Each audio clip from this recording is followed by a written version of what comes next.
1761 पानीपत की धरती पर होने वाला था भारत का सबसे भयानक युद्ध। 14 जनवरी 1761 पानीपत की धरती होने वाला था मराठा साम्राज्य और अब्दाली की सेना के बीच सबसे भीषण युद्ध। एक ओर मराठा सेनापति सदाशिवराव भाऊ, दूसरी ओर अफगान शासक अहमद शाह अब्दाली। मराठा साम्राज्य तेजी से पूरे भारत में फैल रहा था। इसी समय अफगानिस्तान का शासक अहमद शाह अब्दाली भारत की ओर बढ़ा। मराठा सेना का नेतृत्व कर रहे थे सदाशिवराव भाऊ। उनके साथ थे पेशवा के बेटे विश्वासराव। दोनों सेनाएं पानीपत के मैदान में आमने सामने आ चुकी थी। अब्दाली की सेना तेज घुड़सवारों और घातक हमलों के लिए मशहूर थी।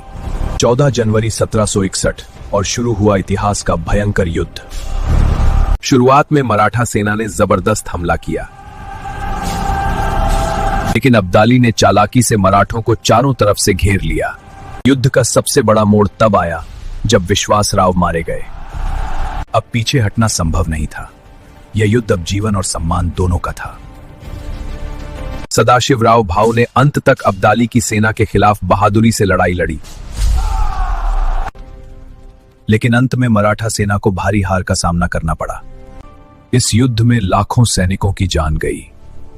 पानीपत का मैदान खामोश था और मराठा सेना को भारी हार का सामना। इतिहास कहता है भाऊ ने अंतिम सांस तक संघर्ष किया और फिर युद्ध भूमि की धूल में विलीन हो गए। सदाशिवराव भाऊ की मृत्यु ने मराठा साम्राज्य को गहरा बेआघात दिया। अहमद शाह अब्दाली इस युद्ध का विजेता बना। सदाशिवराव भाऊ की मृत्यु ने मराठा साम्राज्य को गहरा आघात दिया। अब्दाली भी भारी नुकसान झेलकर लौट गया। इस युद्ध ने भारत की राजनीति को हमेशा के लिए बदल दिया। पानीपत की तीसरी लड़ाई इतिहास के सबसे भयानक युद्धों में गिनी जाती है। पानीपत की तीसरी लड़ाई, जिसने भारत के इतिहास की दिशा ही बदल दी। यह वीडियो ऐतिहासिक स्रोतों और उपलब्ध जानकारी के आधार पर बनाई गई है।